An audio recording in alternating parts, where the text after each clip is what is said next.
Karishma, I'm so glad to be talking with you today. Thanks for being here. Thank you so much for having me, Marina.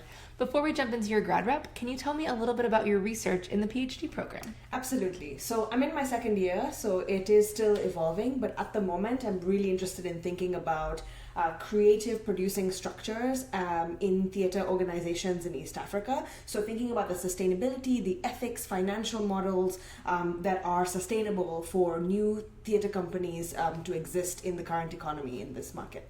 That's really exciting. Thank you. Excellent. Well, okay, so you're getting ready to work on this grad rep piece. Can you tell us a little bit about what is it and give us maybe a little synopsis of the project? Yeah, absolutely. So I'll talk to you a little bit about how I arrived at this idea just from a producing perspective.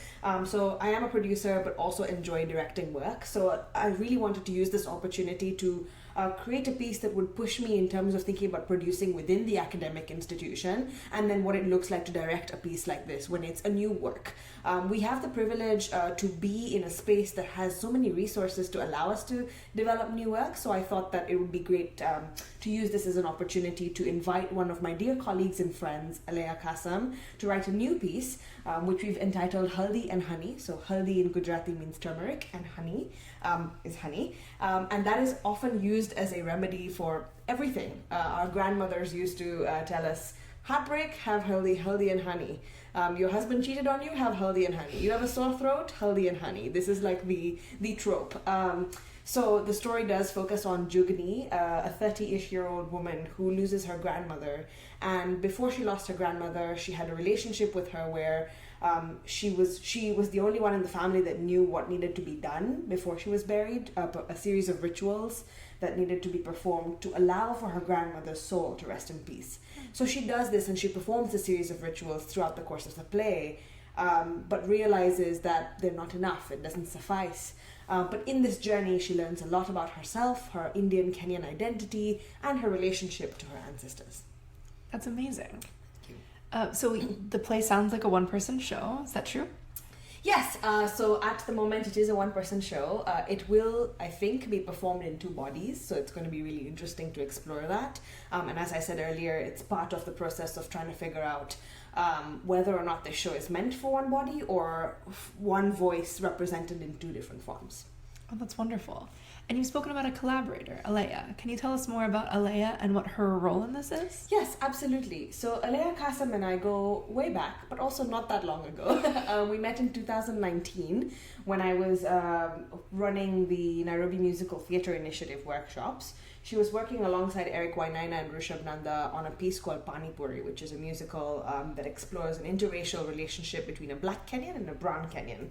As I got to learn more about her work, I realized that she's really, really interested in what it means to be a South Asian Kenyan in East Africa, from when we first migrated to the present day. And so a lot of the work that she does in her own company, the Lamb Sisterhood, which she founded with Laura Ekumbo and Anne Mora, it does, focus and center on, African women, whether they are from South Asian descent or not. So we really hit it off at the time because I've been really interested in this kind of research and our stories as well. And so we were speaking one summer evening about what we could do to work together because we had never really formally worked together in this capacity. And we thought, why don't we write a piece about our grandmothers? What must it be to have been in that generation, some of the folks who migrated from India, and be the holder and the bearer of culture in a way that we as young people are not necessarily privy to today. Yeah. Oh, that's so exciting. And you and I have worked on new play processes together, and we know that those can be, so exciting, but also to add the international aspect to it is adding something pretty large. Can you talk about working internationally and collaboratively in this way?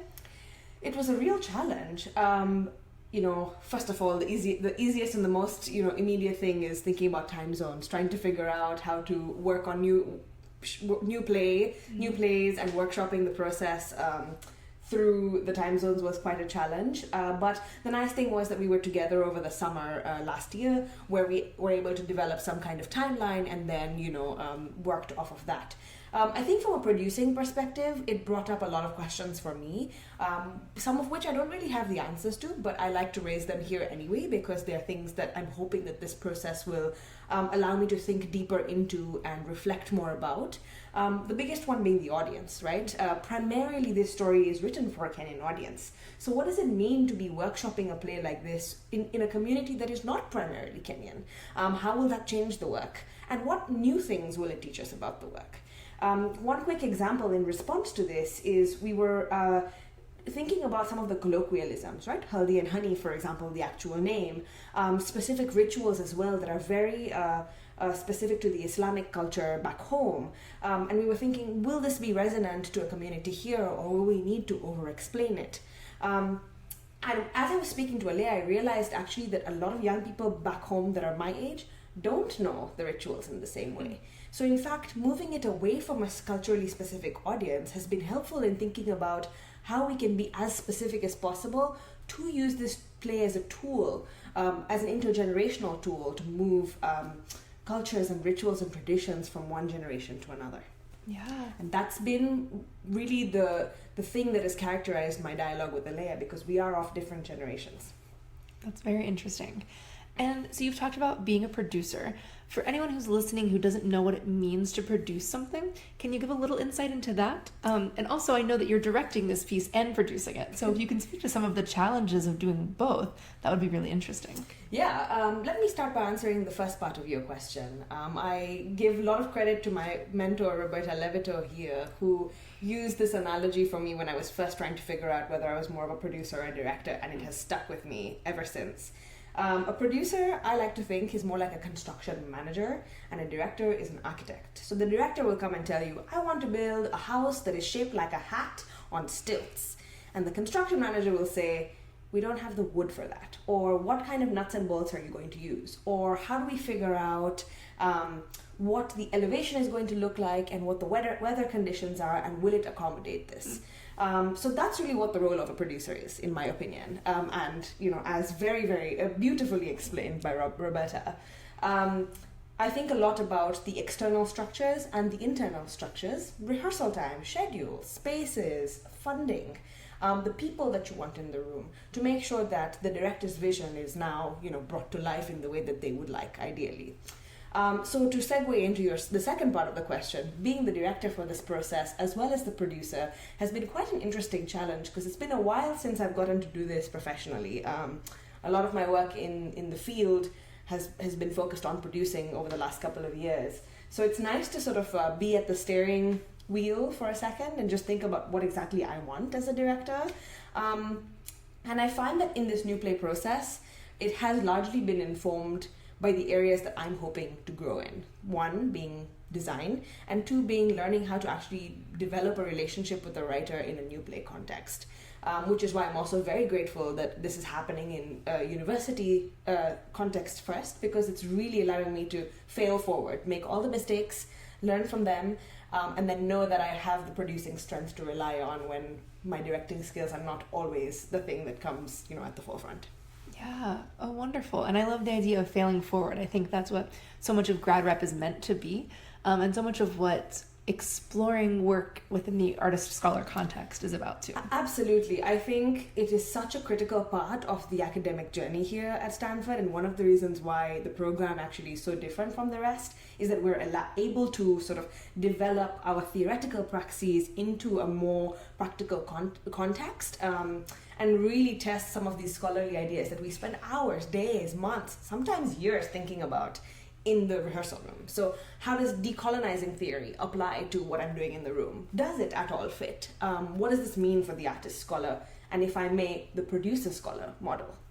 Definitely. I love those questions. And not easy questions. So kudos to you for addressing them. You've got to keep asking. I don't have the answers necessarily. Yes, but the question is definitely a big part of it. Alea will be here for the show. Is that true? Yes. She got her visas. I think our grandmothers are conspiring up there in heaven together to make this happen. But yeah, she got her visas. She will be here in the next couple of days and in the rehearsal room with us, making live edits to the script, and then part of the tech process as well, up to opening. Wow.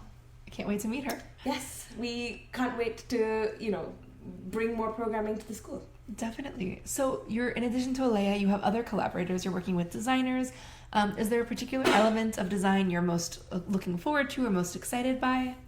Yeah, the sound of the show has been really intriguing and mysterious, I think, to me. In the beginning, when we didn't really have a script and it was just an idea, I thought that the work would really exist in the realm of old Bollywood music. And there are remnants of that, of course, through the story of the grandmother herself to set the world. But I have this very distinct moment, and it was actually Nathan, my wonderful sound designer, that said, when you go home, please just try and record snippets of what home feel like to you.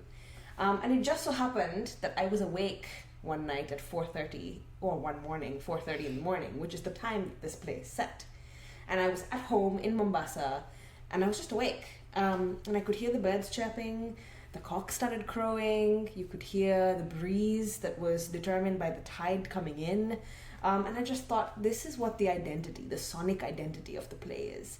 So I took a recording of that, and I keep going back to it, especially when I feel like I'm lost, or especially when I feel like I'm not sure what the direction of the work is, because the marriage of these sounds, compounded with silence, really is the identity of the show. Oh, that's gorgeous. Okay. Wow. I'm excited to experience the sonic world that you're creating with your designers. And I'm so glad that you were able to sort of capture this piece of home and bring it with you. I'm excited to incorporate it in the work as well. And there are many artists like Aruj Aftab and Ali Sethi and many others who are exploring this within the classical music, ghazal and qawwali context, which I happen to be writing my second year paper about. So.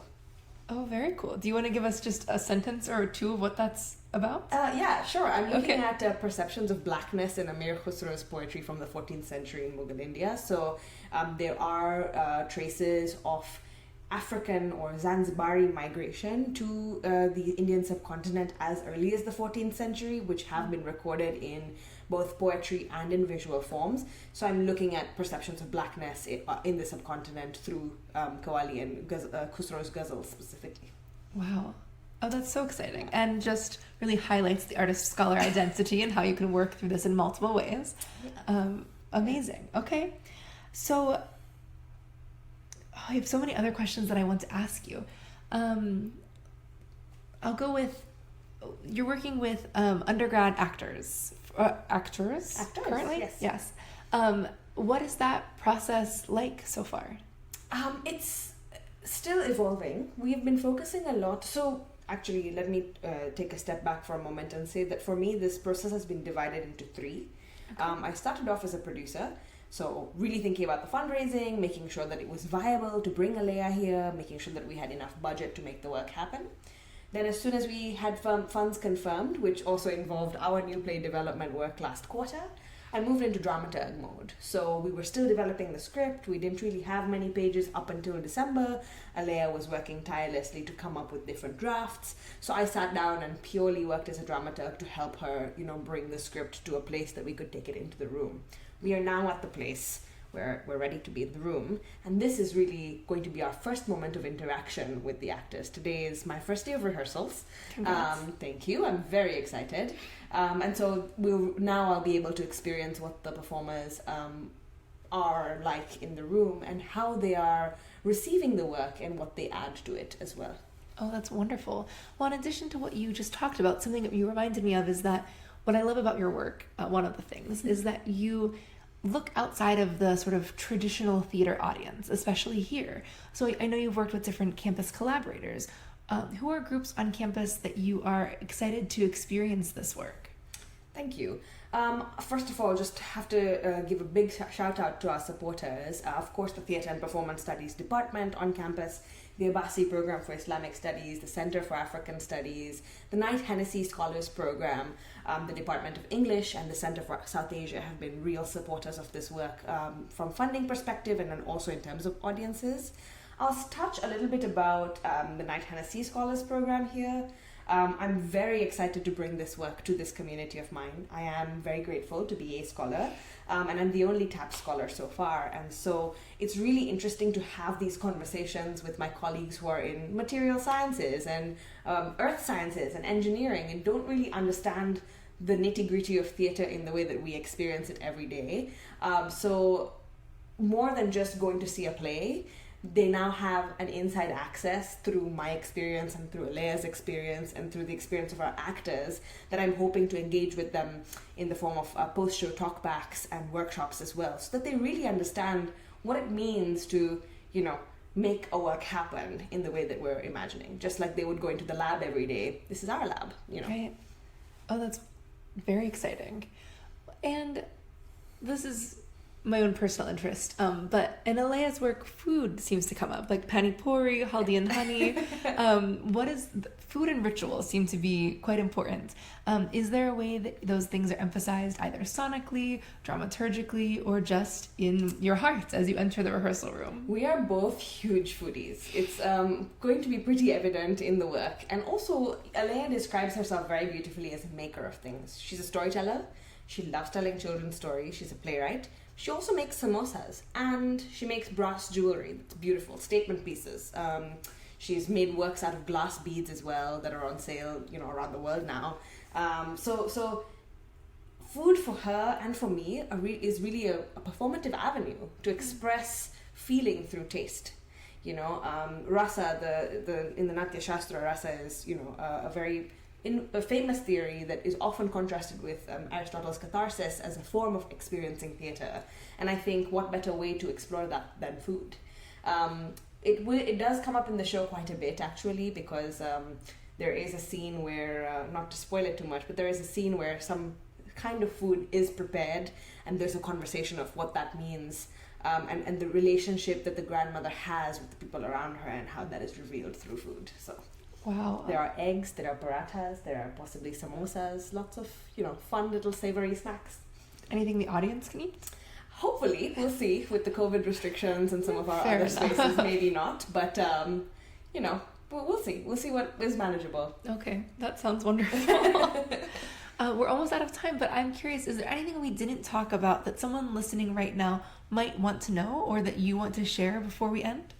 Yeah, I think I'll go back to the conversation we briefly started about audiences and thinking about what it means to have this work at Stanford. In terms of the future of the piece, I'm really hoping that we can, have some more workshop productions before we think about touring the work as a one-woman or a one-woman, two-body show. But it really is important to me, at least for this iteration, that as many people as possible that are not necessarily well-versed with the theatre and performance studies world watch this, just so that I can understand what it's like to have a piece of work that is so intentional, that is so specific culturally, presented to an audience that might not necessarily have that context. Just like that, I am very interested in public scholarship as a scholar, and so I'm hoping that these values are also then present in my work as an artist. And I tend to do this a lot with my producing practice professionally, so I'm hoping that this can bleed on to my directing practice as well. Amazing. Karishma, I'm so excited to see your piece. Thank you for talking with me today. Thank you so much for your time, and I hope that you enjoy the work when you get to watch it. Absolutely. Take care.